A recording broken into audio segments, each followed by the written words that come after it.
You're listening to the Membership Site Success Podcast, where you learn from successful entrepreneurs how to build and run a profitable membership site so that you too can generate recurring revenue for your business month after month. And now, here's your host, membership site expert, Vic Dorfman. On today's episode of the Membership Site Success Podcast, we have John Oszajca.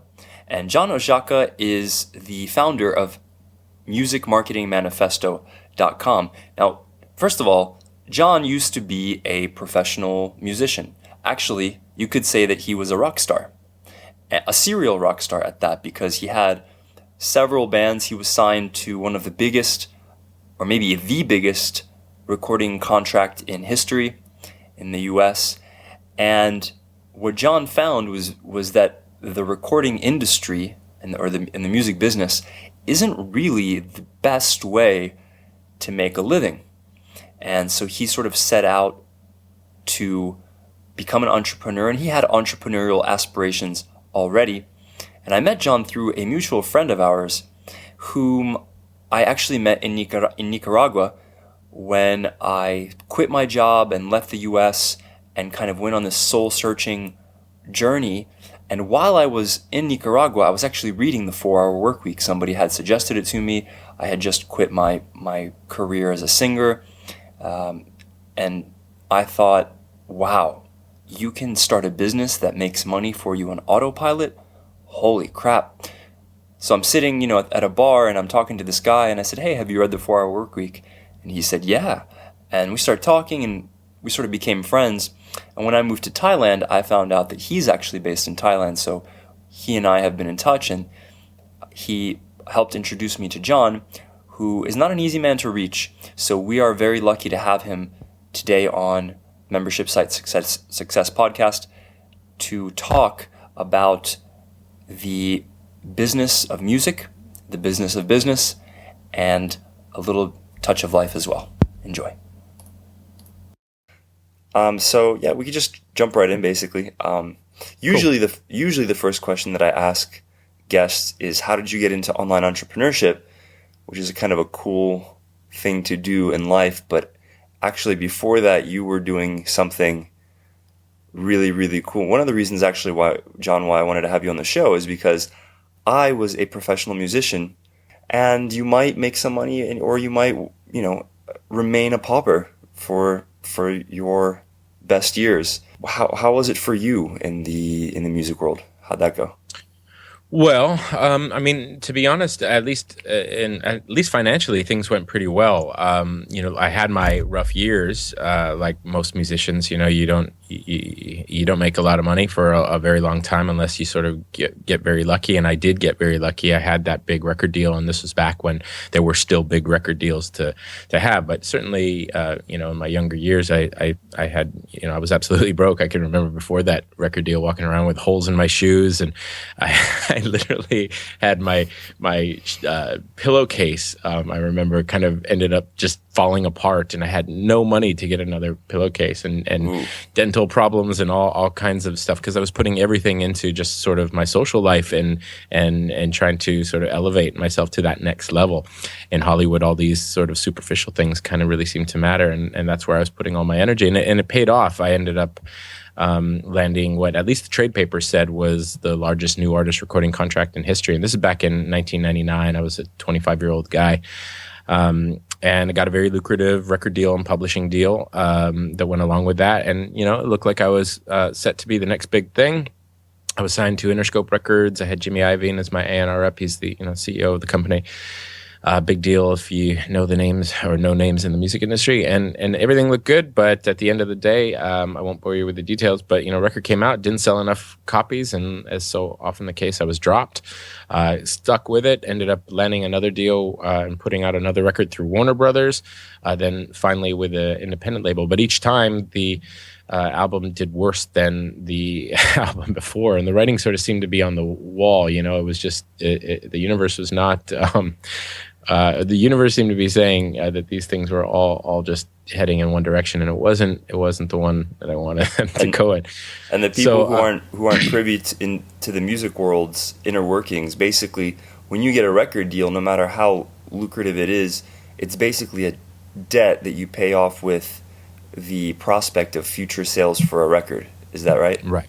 Yeah, certainly. Any money that comes in is first being paid back to the record company. So you get this big check, and then that's kind of it. And so, to be blunt, my advances and everything, if you add up the publishing and record deal, and we're just talking about the advances here, were several $1 million, and I was never going to recoup. Well, I might have if things blew up, but once I didn't become the next biggest act in the United States, I was never going to recoup.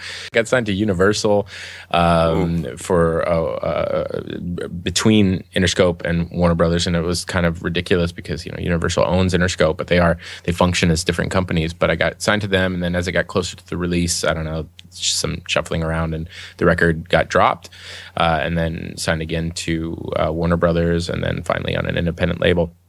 But again, yeah, the money was, a couple $1 million doesn't actually last as long as you might think it would, especially when you cut it in half and give their government and managers and lawyers and business managers their cuts. And then especially, because you don't, while I sort of said figuratively you get this one big chunk, they actually do stagger these payments. So you might get a couple $100,000, and then there's some other point in which they've got to pay you the next one. So they might start you off with some money, then you turn in the record and you get another check, and then the record comes out and they give you another check, and publishing deals are sort of structured the same way. So while that might be a few $100,000, you never kind of get in this $1 million lump sum that you can just turn around and invest in something. You get a few $100,000, you got to stay liquid, you end up spending a good chunk of it, and then the next one comes in and you go through the same thing. And again, fast forward a number of years, and I had a few $100,000 in the bank, which is better than many, but it wasn't enough to keep me alive for the rest of my life. And I wanted to, like you said, settle down, have kids, have a family, have a decent house. Mm-hmm. And I just basically started looking for other, ways to make money, or I knew I needed to do something. And I never quit making music or anything, but I did sort of shift my focus to, okay, I got to figure something out. And it was actually as a musician, this is back, a while back, like 2006, 2005. I don't know if you remember all those MySpace bots that everybody used, to go and essentially spam the world with their hey, check out my album. That was all of us. Oh, cool. I don't think I knew at least a guy in a rock band that didn't have one of those MySpace bots. And just, that's all musicians knew how to do. It's all I did. It's all anyone ever told me to do. Buy one of these bots and go tell the world about your music. And I would see traffic, like I would see thousands of people coming to, whatever I pointed them to, but I never saw any income as a result of it. But what happened was these bots would break all the time as MySpace would update their platform to be smarter than the spam bots. And I would spend time in the forums asking, when is this going to be fixed? When is this, how do I get my bot working again? And I would see all these other people that were not musicians in there, and it kind of got me curious. What are people doing? Somebody's making money out there doing this stuff, and it's not me.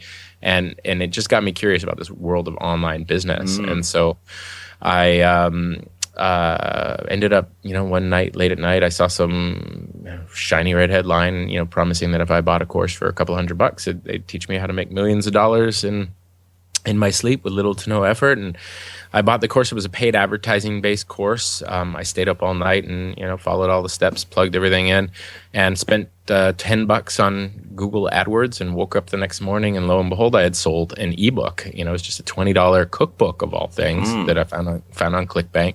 One of those copycat cookbook things. Just seemed kind of interesting back then. And I was just hooked. I couldn't believe it. Oh my God, this really worked. It wasn't a quote unquote scam. I had spent $10 and made $20, and that was kind of the beginning of a whole new chapter of life. I knew where there was one sale, there were many more to come, and it didn't come instantly, and it was a lot of hard work. And I probably consumed 500 to 1,000 books and courses, and seminars on on marketing. I was dead set on cracking this thing, and I did. I ended up ultimately building an online business. Again, there were many failures along the way, but my first real success that took off ended up generating over $2 million in sales. That was with an e-commerce business, and I've done a number of things since. Wow, that's not bad at all. That's basically $2 million. That's about what you got from your deal, isn't it? Yeah, it's funny enough, it's just about the same number. Okay, now the thing with online business and with any business really is that you want, like you said, you want to have enough to raise kids and feel comfortable, for most of your life, for the rest of your life.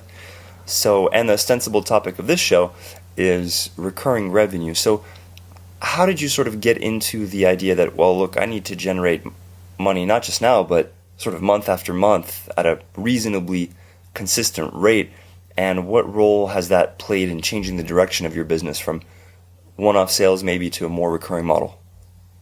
Well, I mean, I still have a healthy dose of one-off sales in my model, but I also have I'd say about half of my income comes from recurring and about half of it comes from new sales. The first product that I put out there, I'm kind of secretive of my niche as we internet marketers are because it's still an active business. But let's just say it was a health-related product that had a sort of refillable aspect to it. Okay. And so while I didn't hook people into a subscription, I did have those customers constantly coming back, buying more and more refills for this product. And so, that was again, not so much by design. That was just, this was my first project. And I would see like, wow, I'm making a lot of money just from these people coming back. And certainly, not only from that experience, but you read about it and it makes common sense. Recurring is fantastic. This idea of having, making 1,000 sales and having these people, having this automatic money in your bank account each month without the stress of needing to find new customers is a wonderful idea. But to sort of back up a little bit, what happened was once I did have that initial success, again, this was a health-related product. It wasn't something that I set out to change the world with. It was just something that somebody turned me on to. It was a new product, said, hey, check this out. I think you'll do well with it. And I set up a site and it took off. This is, again, maybe 2007. And once my finances were in order, once that was successful, I started looking to other projects, things that I cared more about, was more passionate about. And that, of course, was music. So I started taking everything that I had learned in this other business and started applying it to music. Initially, I'd use myself as a guinea pig, and then I started helping friends with their campaigns, and this sort of accidental career as a music marketing consultant was born. And I ended up in 2009, I launched a site called musicmarketingmanifesto.com. Technically, actually, I had bought the site and put something out a few years earlier, but that was when I really started focusing, was 2009. I relaunched it and created a higher end product, and originally was a $100 course. Now it's a $150 course, in which I teach musicians all this stuff that I have learned along the way, and share some of the strategies behind some of the successes I've had with artists. I helped an artist set the all-time single-day sales record over at CD Baby. More recently, I helped an artist debut at number 5 on Billboard's Blues chart, and she became the number 1 blues artist in America at Blues Radio. And so I've got a few, bragging points along the way, and I take those strategies and I teach it in my courses. Now, once I had put Music Marketing Manifesto out there, I quickly realized, that I had these people that liked what I had to say, and so there was this opportunity for recurring income. And so I created basically a mastermind group or program for people who liked the model that I teach. I teach a very specific type of marketing. It's basically direct response marketing. Direct response. But for musicians. And there are some nuances to direct response in the music industry that are different to direct response in other spaces.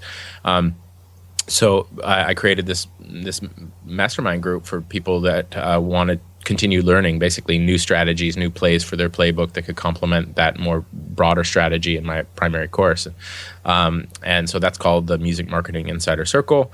That's been around for just over 4 years now. And about half my income comes from that. And but I still, I don't think I could do one without the other. Most of my customers come in as a result of an upsell. They buy Music Marketing Manifesto, and then I give them a special deal if they if they take me up on the mastermind group right then and there. It's sort of a one-time offer. And most people come through that or these rare promotions that I do once every couple of years. I'll see these huge membership drives, and then things will go kind of stagnant, and then other than these upsells. So if I didn't have new customers coming in every day, I wouldn't, buying my frontline product, I wouldn't have new customers coming in buying my recurring. But if I didn't have the recurring, then I probably wouldn't be making enough money to live the lifestyle that I want with just that initial product. For what it's worth, I'm also in the process of creating a sort of website builder for musicians that helps musicians build the type of sites that can facilitate these direct response strategies that I teach. And that's going to be coming out in probably January or February of next year. We're pretty much done. We're just sort of creating the tutorials and all that kind of stuff, and then we go into beta, and then we'll go live.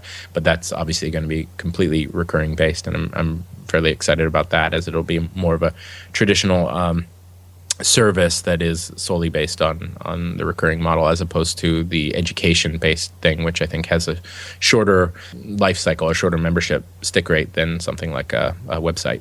Definitely. I think this is something that I've talked with, and sort of I've pivoted the idea for this podcast, because I realize, most people think of membership sites as this thing that you log into and you consume, videos and PDF content. Like, the traditional idea is it's an information product, but really any kind of recurring revenue in your market is great. And like you said too, it's not just the fact that it's recurring revenue, but it's a funnel, that you're getting. A lot of times the recurring component is coming as an upsell to your front-end product, which presumes that you already have traffic coming to a funnel and that you're sort of optimizing that aspect of your business. But at this point, I just want to bring up something kind of lighthearted, because the reason that I wanted to have you on the show, and the reason that I sort of got to know you, is through a mutual friend of ours. And Sure. This was about 4 years ago. I'm sitting in a bar in Nicaragua, having a beer, and I'm sitting there and I'm reading the 4-Hour Workweek. And this is when I had just left the music world. I was in the opera world, and I'm thinking, oh man, I know all this stuff about opera. Maybe I could teach that. And that actually became my first muse in the information product about how to sing opera called Sing Opera Now. And it's still online and still makes sales to this day. But like you, I also am not really doing anything with that now, but I plan to circle back around to my passion, music, and help musicians at some point. But anyway, so I'm sitting there, and this guy says, oh, that's a cool book. I'm like, oh yeah, who are you? And we wind up chatting, and it turned out to be, I don't know why you came up in conversation. I guess I thought it was really cool that somebody's helping musicians, rather than doing like B2B or something like that. I thought that's what I want to do. And I was like, oh, there's this guy, John Oszajca. He's like, oh yeah, I know John. I was like, really? He's like, oh yeah, we grew up together. Yeah. I thought, holy crap, this is truly a small world. And then I moved to Asia, and then he was in Asia, and we kind of connected, and we've been really cool ever since. And then, so that's one of the reasons why I wanted to have you on the show. But maybe you can talk a little bit, John, about kind of the complexities or the difficulties of selling a commodity like art, and how direct response sort of helps facilitate that, or makes it possible to make a good living in a field where traditionally you sort of accept the fact that, I'm going to be a starving artist for, forever until I get my quote unquote big break, if I get my big break, and how you're kind of changing that paradigm. Sure. Well, I'd first probably start out by qualifying a bit. It's hard. Selling art, selling anything that's not problem solution based is quite hard. I mean, the challenges that certainly musicians are up against is that they've got a very cheap product with high profit with low profit margins, I should say, in a world that is just flooded with competition, some challenges when it comes to targeting their audience, and no problem solution to sort of rely on, which is what 99% of marketers sort of rely on. There is something somewhat beautiful about it, whereas I think that our job as marketers with most products is to kind of agitate a pain, just to be honest and direct. But with music, we that's not going to really get us anywhere. So what we're doing is tapping into pre-existing, passions and interests. So one, could see some beauty in that, and that we are, agitating sort of pleasure points as opposed to pain points with music. But that, that's fundamentally the big difference, is that with most products, there are people that are, there is some pain. They are seeking a solution to some problem. And that's where you step in as the marketer, address the conversation that's already taking place in their mind, agitate the pain, and then give them the solution. And with when you're selling art, that's not really going to work. Instead, you're trying to create a tribe. You're trying to create a bond with that prospect, and a fairly authentic relationship. And you're just using the internet and these tools that the internet offers for scalability that you don't have in the real world, like paid traffic, etc. Well, yeah, absolutely. I mean, as a musician, for example, really all you can do to build that relationship is to go out into the world and play shows over and over and over again, and stand at that merch table. But you're hitting up a relatively small number of people, and again, it's very expensive to get out there and do that for the most part. You got gas and hotels if you're a band. It's really expensive if you're a solo artist. Hiring a band, it's almost impossibly expensive. And then, it's taking time away from other income earning opportunities. So it's just really hard to make that work. And then, very often you're playing for 6 people, whereas, you can spend $1 on Facebook and get in front of 6 people. And so it becomes, very scalable, and you can really create a funnel that sort of mimics that relationship building process that we as humans tend to respond to. And then once there is that bond, and you have created a little bit of reciprocity and hopefully a bit of desire, you can ask that tribe to support you by buying your album. And so it's a little less, hey, you need this in your life, and a little more, and therefore you should buy it, and a little more, hey, I represent the things that you value, come along with me, and I'll entertain you. And then when I ask for your support, I'd appreciate it. It's a little more touchy-feely and organic of a process. But again, the internet allows scalability that the real world does not. And so where I think I'm somewhat, or I like to think I'm changing the paradigm, is introducing independent artists and really just kind of the music industry to this concept of ROI. Spend a certain amount of money on traffic and get a measurable result out the other side. And that's what I'm trying to do. I'm teaching people how to create these funnels and how to measure things so that they know what their subscriber acquisition costs are, their customer value is, and they can make tweaks to that funnel and to that advertising process until they achieve some profitability. And then again, once they do, the sky's really the limit there. That's interesting that there's sort of a twist of the typical buying psychology. It sort of goes from, hey, this sucks that this is happening to you. Do you want me to solve this problem for you? Yes. Okay, here's the solution, and here's how much it'll cost. Whereas now you're saying sort of like, we have this really cool club of people who are on the same wavelength. And of course, you're using very psychological triggers to sell anything. So you're sort of saying there's all these other people just like you, and they're part of this cool club where the music is sort of the excuse to be part of the club. And it's really exclusive, and maybe you'd like to join, kind of thing. Yeah. Now, is there a way for a musician who's using your techniques to sort of make his revenue recurring, or her revenue? Oh, absolutely. In fact, that's one of the sort of go-to recommendations for upsells. And the stuff that I teach is it's going to be really, really hard. I've seen a few people do it. It always amazes me. But it's going to be really, really hard to even break even just selling an album for $9.95 with paid ads. You can still build that funnel. There's a couple sides to this. One, even if you just have that funnel in place, and then you go out there and you do all these things that musicians traditionally do. Go out and play shows and network and and share your story with people. If you, instead of just saying, hey, I'm so and so, you should check me out, which is what most people do, and say, hey, I'm so and so, here's a flyer, or let me enter your email address into my phone, or whatever it is, and then get them into that funnel, you're going to see infinitely better results. And again, you're going to have that email address to go to over and over again to promote your shows and your future album sales and things like that.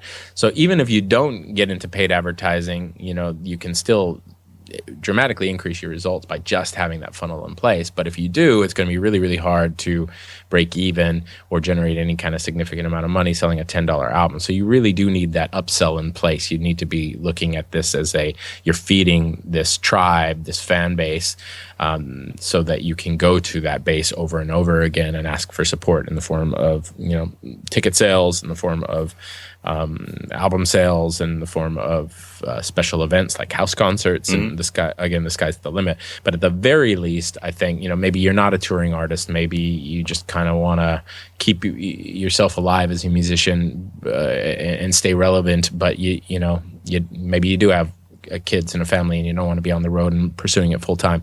You can still have this funnel in place, but to make it break even, to make it generate profit, you're going to need some sort of an upsell in place. And a simple way of looking at an upsell for musicians would be, say, a box set.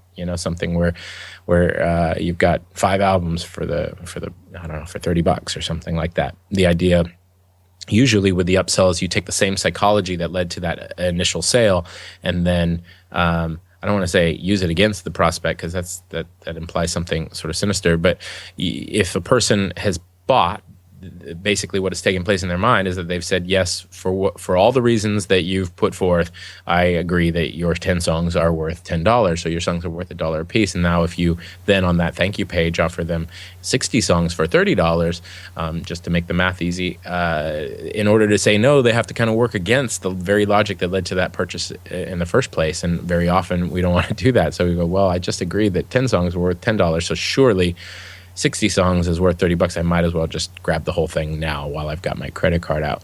So you tend to see pretty decent upsell conversion rates. Around 20 to 30% is pretty common.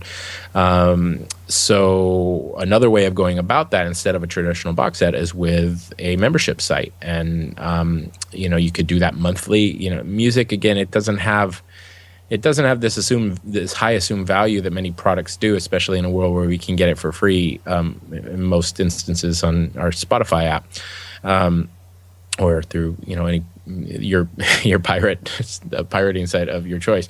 But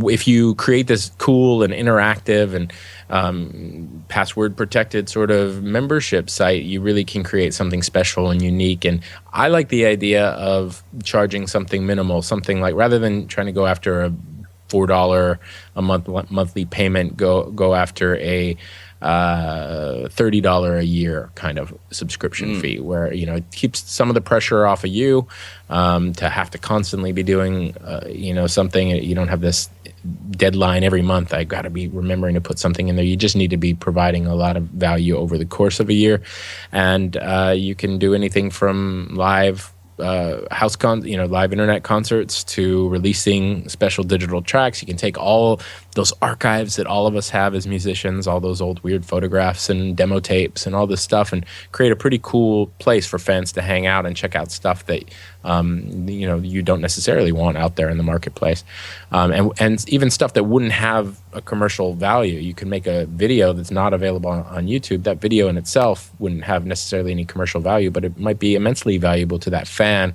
who wouldn't be able to see it unless they were part of that program. So again, I think if it was just say $30 a year, you get 1,000 of those fans into that program, and that's substantial. That's far more than most budgets for most independent albums these days. And to know that was coming in each and every year would be life-saving for many musicians. And that's, again, just the beginning. We've still got those frontline sales coming in. We've still got live shows for most of us, and other albums, and really, merchandise, anything you can think of, any potential ways to monetize that list.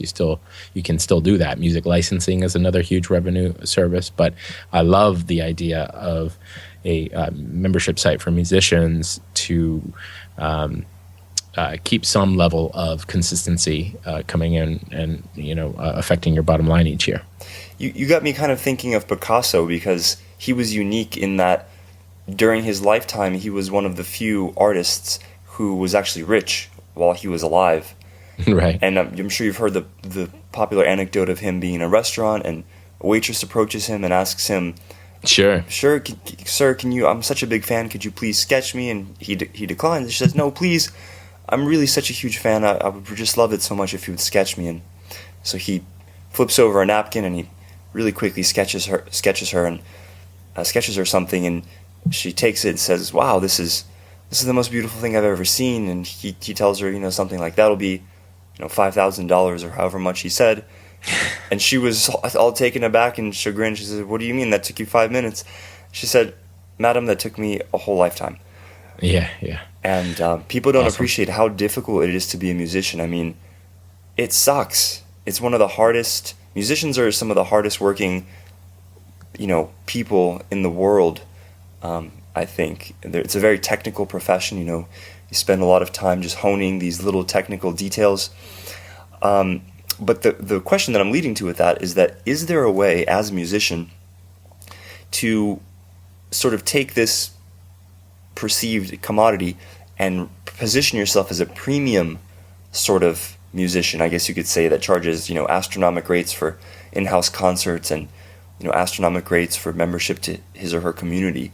I'm sure there's a way to do it. Have you ever seen it? I mean, I've seen it. Yeah, I mean, there was a Wu-Tang Clan. I don't know what came of it, but they had announced that they were going to release only one copy of their next album, and they were going to charge $1 million for it. Again, I reported on it when it first was announced. I don't know what's come of it, if they've done it or not.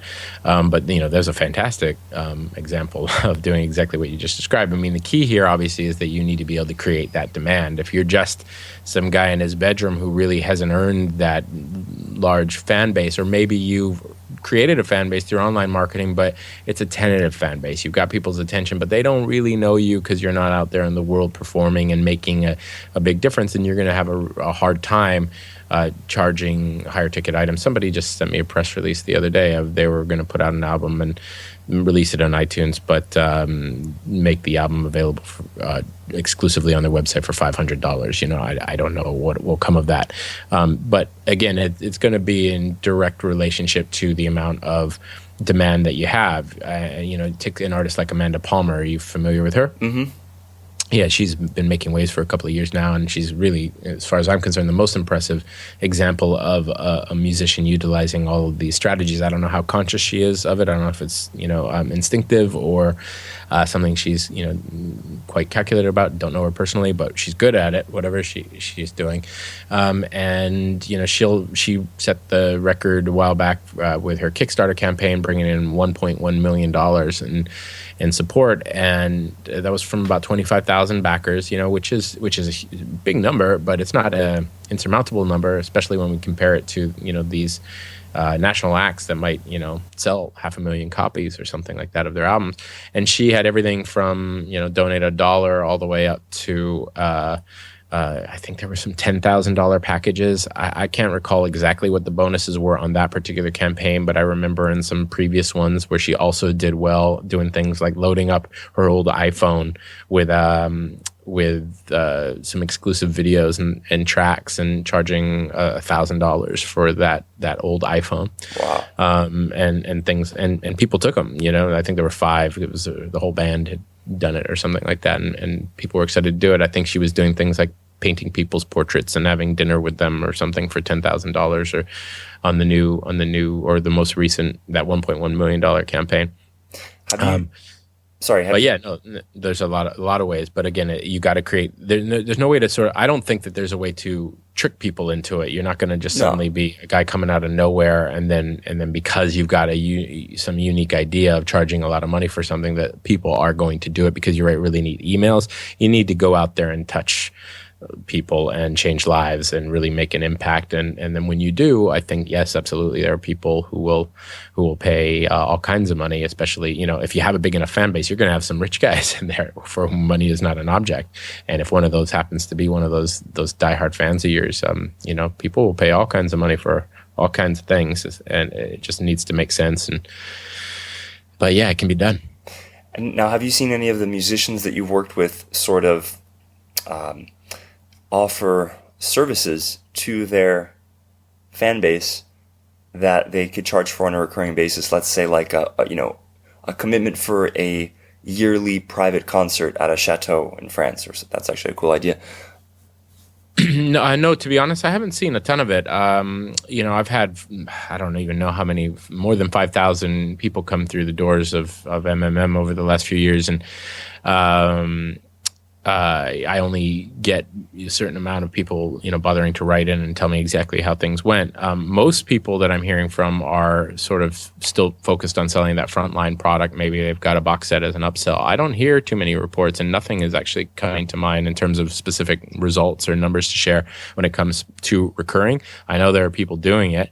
But I don't have any hard data. Most of the numbers that I could give you pertain to selling that initial album and a more static upsell. And is it possible for these musicians to?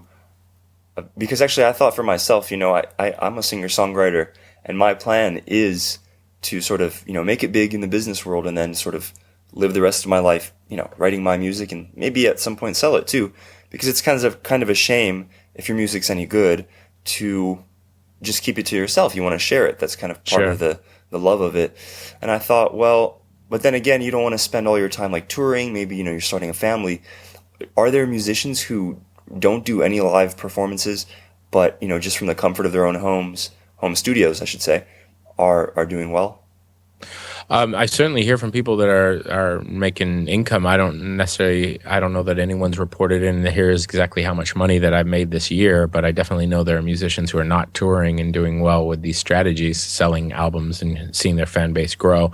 Where a lot of the success stories that are coming to mind right now are, that at least are popping into my brain are artists that are really making kind of substantial amounts of money and living off it, are artists who usually seem to incorporate house concerts and things like that into it, because these house concerts are a great way to monetize that list and really turn that customer value or that subscriber value way up, where you can charge $200 to $1,000 to go to somebody's living room and play for an hour, and even moreover, you make more fans because they tend to invite their friends and turn it into a party, and then they all buy more CDs, and you get this really cool community going that can be quite lucrative. I have a friend who is doing this, and he's only out he'll do a lot of shows. I did a podcast episode or interview with him. It was one of my very first one years ago now, but somewhere out there in the Music Marketing Manifesto podcast,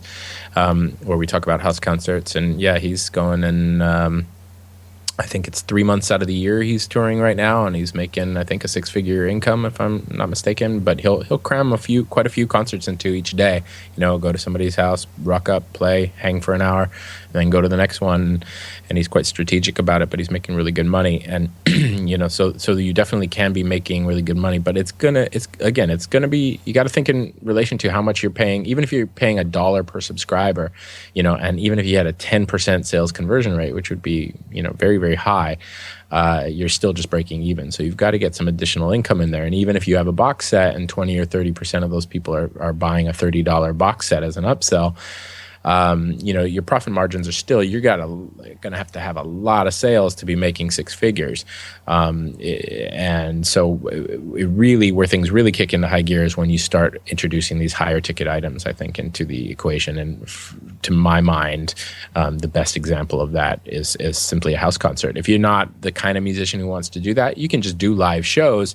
And if that's going to be the case, I think it would be smarter to build a geo-targeted list where you, instead of building that list in, across the country or across the world, you focus on your area. So let's say you live in Los Angeles, let's just drive traffic in the Los Angeles area. And instead of having a list of 5,000 people spread out across the country or the world, you've got 5,000 people in your area. And then you turn to that list and try to get them to come down to live shows. And so you might not be making a single, $500 house concert sale, but with each email you send out for a live show, you're generating $500 in income from the venue, and it's sort of a similar equation. Yeah, I was curious about that because I thought if you're living in, if you're an expat or if you're just living out in the middle of nowhere, how are you going to sort of cater to a geographic location that's within your reach, so that you're not flying halfway across the world? And so the answer to that is geo-targeting, basically, with ads, yeah? Exactly, yeah. Totally. And, you don't have to engage in that. There's nothing wrong with casting a broader net, but it really just all depends how you plan on monetizing that list. I mean, I haven't seen a lot of people do it because musicians are, I don't know, it's hard enough to get them to release an album once every year or two, let alone constantly create product like, us sort of internet marketers are doing. There are some who are good at it, but I think, if you are going to cast a broader net and not utilize geo-targeting with your advertising, then I think you just have to be planning on. You have to have some kind of a concept in place where you're going to be monetizing that list multiple times throughout the year, and you could do that by selling tickets to an online internet concert. It really is going to depend a lot on you as an artist, what makes sense for your brand and what makes sense for your audience, and what makes sense based on the relationship you have with your audience. You may have, like I say, an audience that is only sort of tentatively engaged. They like something about you and they're paying attention, but they're not, rabid fans. That doesn't mean you can't be making money off of those people and keeping, keeping that fan base growing and some healthy income coming in. But if you do have that rabid fan base, then what you can offer them completely changes, and you could be generating a lot more. I don't know. Some people are going to go for that iPhone. Some artists are going to have fans who will go for that iPhone full of old songs, and some are not. And we just have to get real about who we are and what kind of a hold we have over our audience, and then come up with offers that make sense.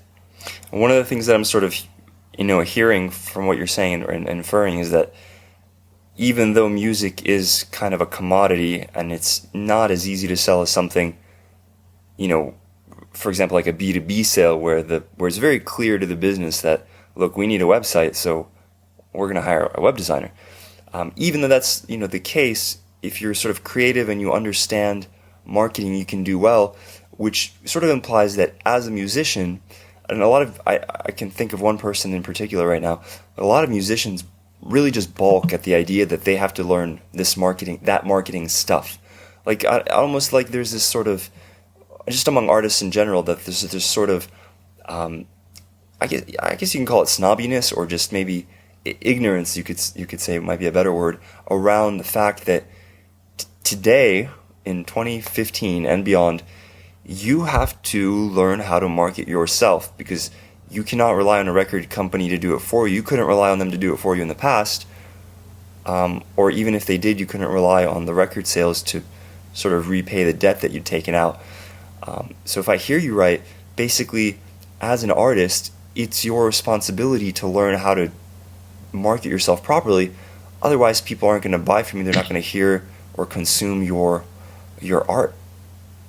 Yeah, I think so. I think that's part of the new role of being a musician in this era. I mean, I suppose you could partner with somebody who was more business-minded, but one thing, I don't know, I've always been an entrepreneurial sort of guy. I was never, I always had something that set me apart from maybe the average musician who was a little more left brain.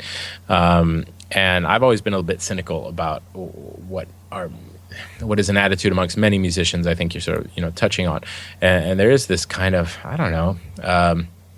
I think a lot of musicians, they think they're better than all that. They think they shouldn't have to do that. Mm-hmm. They think somehow because they care so much about their art and see how important their songs are, that somehow they're above marketing and anybody who, we used to hear it back prior to the internet, you were a sellout if you did anything that was going to make you money. And now we don't hear that word thrown around anymore so much anyway, because everyone's a sellout. Everyone's, that's the only way anyone's making any money is by doing commercials and things like that used to garnish that title in days past. There's a lot of people that are cynical about marketing, and certainly as somebody who runs ads all day long, claiming that I can teach musicians how to make money, I get my share of, snide remarks on these ads and blog posts and things like that. But I don't know. I think it's just an excuse from a lot of people who are either scared of the marketing, don't want to do it, think they're better than it. I mean, it's great that you have this artistic vision and that you're holding to it and you're trying to share it with the world. You know, art makes the world go round in many respects. And I have two artist parents and dedicated my life to the arts. And so I certainly see the value there and respect it. But I also think that I don't know. There's just a lot of people hiding behind excuses because they don't know how to deal with the business side of things, or they don't want to deal with the business side of things. But the second you get out of that studio and try to become a professional musician, whether you like it or not, whether you call yourself it or not, you are a business. And if you, I guess I think it's ridiculous that we, the music business, for as long as it did, existed as this place where the rules of business that apply to every other market in the world did not seem to apply to music. And now I guess all this really happened is that the sort of I don't know, the what's the word I'm looking for? The curtain has fallen, and we are now responsible for our own success. We now have to function like a traditional business, and if you can't do that, I don't think you're going to be successful. If I made computer software and I went out there and said it sucks, I'm pouring my heart and soul into this software, and no one cares. They don't care unless I sell out or I pay for ads or whatever other cynical thing you might have against marketing music. I would sound pretty ridiculous, and I think I also think it sounds ridiculous when musicians think that a song is all that should matter. No, you're a business, and if you're going to succeed, you need to pay attention to this stuff. You need to function like a business. There's some basic rules that lead to success. You create a product, you create a solid brand or a solid message, and then you take it to an audience, and you use marketing to deliver the message. That's all marketing is. It's the delivering of a specific message to a specific audience. And if you just ignore that and think that the world's supposed to find you, whether you make music or any other product for that matter, then you're being pretty silly. I can almost see somebody sitting in their home, like listening to this right now, just bristling and thinking this is. And I know because I was like this myself. I mean, I couldn't articulate it as well as we're doing it now, and maybe we do sound kind of cynical or realistic. Actually, not cynical. But I used to think that, and maybe you did too at some point, or maybe not, but that, look, these songs are awesome. How can you not see that? How can you not realize that? And it's sort of this identity trap. And this is actually one of the benefits of learning how to market, is you realize a very fundamental truth, and it gets beaten into you until you're blue in the face, that people don't care about you at all. People don't care. You could be, and even your best, you might care about your best friend in maybe like a quote unquote unselfish way, but fundamentally, even that is selfish. We are selfish creatures. We care about what the person that even right now, you're doing this podcast because it benefits you and your business, which is why podcasting is, by the way, such a great thing. Musicians should podcast, and I'm doing it because it benefits me and my business. There's a mutual value exchange that we give to each other, and for some reason musicians have been, or all artists have been, fed this malarkey about, it's almost like a communist utopia where people should support them, and that was the system for a really long time. Patronage, you create art for a rich patron, Sure. But that is maybe thankfully disappearing, and people are starting, I think, to wake up a little bit. I think perhaps it's a result of musicians. Again, they're creative people. They tend to be left brain sort of people. That's why they respond to music. That's why they decide to make a life in music. And then when they are confronted with needing to be responsible for marketing, it's sort of very right brain, so to speak. Yep. And they get frustrated by it, confused by it, intimidated by it. And so or many of them, instead of embracing it and going, gosh, I'm not good at this, I need to find somebody who is, or I need to become better at it, they just become cynical about it and say that, we we do this. A lot of people do this in life when they're not good at something. They're very critical of others who are good at it. And so I think a lot of musicians are critical of people who are embracing something that they're intimidated by or confused by. And again, this is not all musicians. I think it's a lot of them. But, my customers, the people who respond to what I'm doing, they're that sort of 20%, I think, of musicians who absolutely love this stuff. I was that kind of musician. It sounds like you are, or were, I don't know if you're still making music, but as well, where, you'd buy these books on, or whatever it was, on the music industry, and you'd get the same old crap about creating whatever, what was it back then, an EPK, and then sending it out to people and ultimately just instructing you to take part in this bigger business that didn't exist. And there was no real strategical stuff that I could do to, sell albums and function as a business. And so whenever I came across information that gave me, real tools, like real instructions, like do this and you'll get this result, I responded. And I think that's who my audience is, so I don't really make too many apologies about it. I think the people that relate to who are these sort of that 20% minority of right-brain musicians are really hungry for this stuff, and those are the people that I really respect. That's the kind of musician I was. They work. Those are the ones that work their asses off. I used to be a club promoter in Los Angeles leading up to getting my first record deal, and I did two nights. One was at the Dragonfly, which at the time was one of the biggest rock clubs in Los Angeles. I think they're still around. I don't know what they're doing these days. I don't think it's so much of a rock club anymore.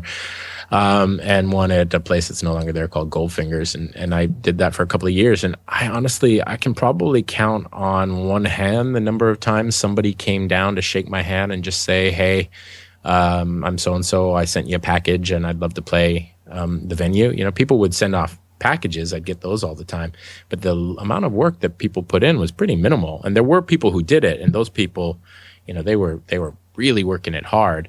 And those, again, were the ones that I respected, and those were the ones who did well. But the vast majority of musicians, I don't know. They put, like you said, they put a lot of money into gear. They put a lot of money into developing their skill set, but then they just sort of stop and they don't focus on the business side of it. And it's the business side that's power. And if you truly care about that art, and you truly care about the message, then get it out to some people. And that's whether it's a bad word or an unsexy word, it's marketing that's going to take that message to the masses. So yeah, I don't know. We were talking about this kind of cynical worldview in the artist community, and you mentioned software, and that got me thinking that actually you could look at it from a positive perspective, because software it solves a very specific need within a market, and music doesn't really solve any specific need. So you actually have a broader reason to sell, in a sense. You know what I mean? So you can go out there and create.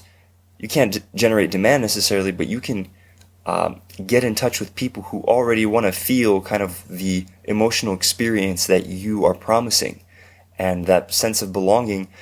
And Abraham Maslow, back what was it, in the 20s or in the 50s? I'm not really sure. He said that once people have their basic needs met, which pretty much all of us do, we really, really need to feel a sense of belonging within a community and feel that we are valued and understood within that community, and that we have a place. And if musicians sort of can get in the habit of providing that experience and facilitating it and fostering it, it's really not that different from being like a club promoter, but in an online sense, you could even say. Sure. I think that along those lines, I think that really, even more than a marketer, which I said earlier a few minutes ago, that becoming a marketer was part of the new definition of what it meant to be sort of a musician in this era. And I think even more so, we need to start to realize, I think, that if we're going to succeed, at least as independent artists,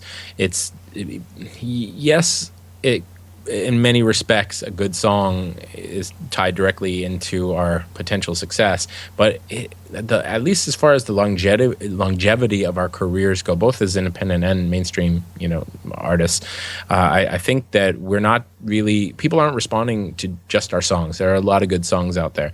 They're responding to us as individuals, and we are it's their personality that they're buying into. It's our story that they're buying into. I was just working on this for a talk that I'm going to be giving shortly. But people aren't buying albums; they're buying stories. And if you look back over history at most of the lasting successes, and even some more modern successes where we have these artists that go viral, there's always this simple story that can be summed up in just one or two sentences. That thing that you tell somebody else, you should check out this band there. And that's it, and it rarely has much to do with their music. Sometimes it does, but it's much more about the sort of the lifestyle element that defines that artist, that thing that makes that person a sort of leader of a tribe.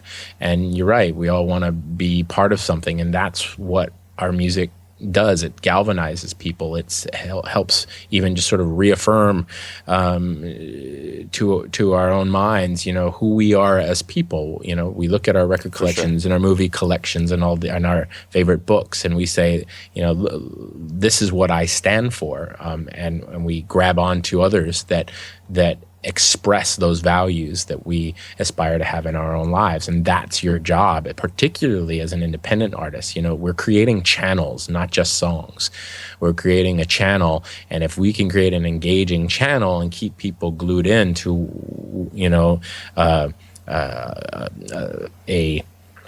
a stream of thoughts and values that pertain to one particular idea or lifestyle, then we're going to have people's attention, and they're going to be more than willing to support us when we ultimately ask them to buy.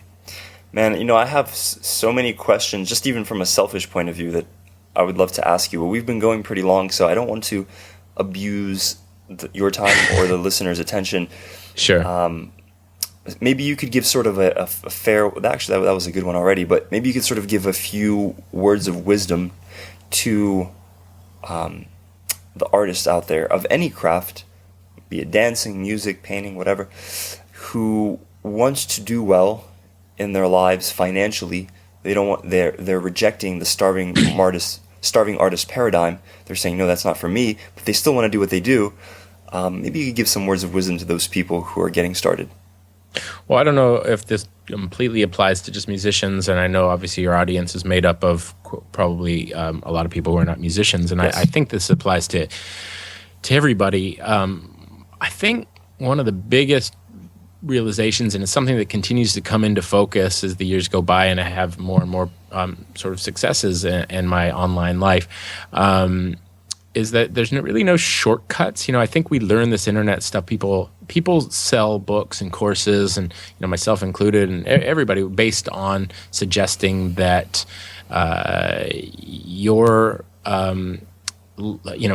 most people buying our stuff have not achieved everything that they hope to achieve, and so they've got a problem. There's something missing, and then they buy courses and books and all this stuff because you promise to have an answer, a path, and it can become easy for people to feel that there's sort of a simple solution. Hey, these online marketers, they've got a path. If I just follow that blueprint, I'm going to be successful. And it sort of ends up making internet marketing feel like a trick or a scam I don't know, just something other than what it is. And all online marketing all marketing is a method of taking a message to a market that is likely to respond, is likely to care, and is likely to take action as a result. And there's the thing that I've sort of learned, and again the thing that continues to come into focus, is just that there's no shortcuts. It's not a system that I just do A, B, C, D, and I'm going to suddenly make money. I mean, there are some examples of that out there, but for the most part, what I've learned is that this is just about creating real value in the world and creating a business that could stand on its own out there in the real world. So if you can get out there and get up on stage and make people want to buy your album, or if you can get in front of a room of businessmen and make them want your software, whatever the case may be, then you've got something. Then you've got a business. You've got a real business. And the online marketing is just the study or the craft of reaching more people. It's an art in itself, actually. Yeah, well, yeah, but I see a lot of people just missing the point. They think the marketing is the business. You know, they think that if they master the marketing, then they're going to be successful. But you have to have something of real value to apply the marketing to. You know, and I think for people that are struggling or learning or just getting started, that's usually the missing piece of the puzzle. People come to me all the time, especially when I'm more focused. You know, I've done my share of instructing people in the sort of non-music space in the past. It's been a while since I focused on that space, but they come to the table with crappy products. They come to the table with crappy affiliate products that they don't know anything about or care about. They're just looking for decent returns, and then they're following the steps that everyone's laying out for them, but forgetting that, you know, there needs to be this core value there as well. I don't know. Does that make sense? Yeah, I mean, don't sell crappy crap. Yeah, but even more so, it's a mindset thing. It's realizing that if you have a business that can exist, you know, out there in the real world, then online marketing is going to be very, very effective for you. If you don't, online marketing in itself, I don't know, for most, unless you become one of these super badass, you know, kind of CPA marketers, which is over my head and something I've never succeeded at. You know, these guys are sort of the fighter pilots of online marketing, and I don't know what they do. But for most of us who are just going out there trying to turn, you know, passion into profit, I mean, we can't shortcut it. We can't think that, well, if I do what John says, and then people are just going to buy my CD. They're going to buy your CD if you're an engaging artist and you do what John says. You know what I mean? But it does, and they're going to buy your product if your product is really helping them and you're communicating it in a fun and interesting way. But there's no real shortcut. It's not, you're not going to succeed just because you follow the steps. You have to have real value and be offering the world real value. That's something that I remember hearing a lot in my early days, like, you know, people talking about value. You need to offer real value, and I never really knew sort of what it meant. I mean, you understand the concept of offering real value, but I think everybody turns and goes, well, this does have real value, but you have to be able to sort of, again, I think the litmus test is, can this exist in the offline world? Would this exist if I had a storefront on the main street of town in the primo location? Would people want what I'm selling, and would I be able to convince people of its value? And if you can, then you can use all these tools that the internet offers to scale up and have a much more comfortable lifestyle. I like that offline litmus test. It's a really cool kind of filter to apply to whatever you're working on. Yeah, because, you know, to take my first success that I mentioned, selling that cookbook, those ebooks, you know, I could never have set up a store selling a cookbook and expected to make much money, and I didn't make much money online with it. But you know, and even if I was going to go and set up a bookstore, could I succeed? I don't know. There's a lot of competition, and is that something that is really lacking in the world?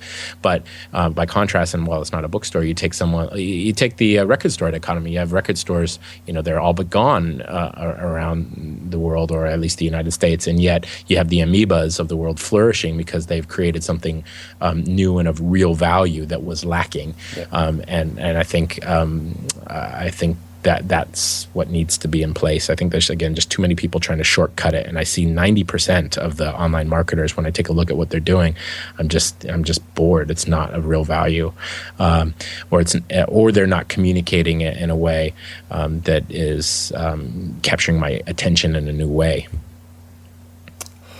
John, this has been awesome. Thank you so much for coming on and sharing. Where can people find you online?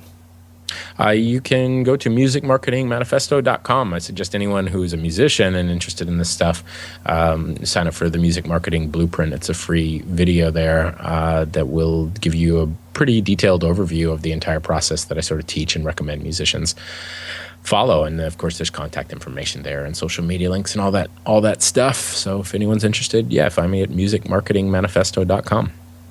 Sweet. Thanks so much. Cool. Thanks for having me. I really appreciate it. Wasn't that scrumptious? Thanks for listening to the Membership Site Success Podcast with membership site expert Vic Dorfman. For oodles of free tips, tricks, and tutorials on crushing it with recurring revenue, go to www.vicdorfman.com. It's what all the cool kids do, and you do want to be cool, don't you? See you next time.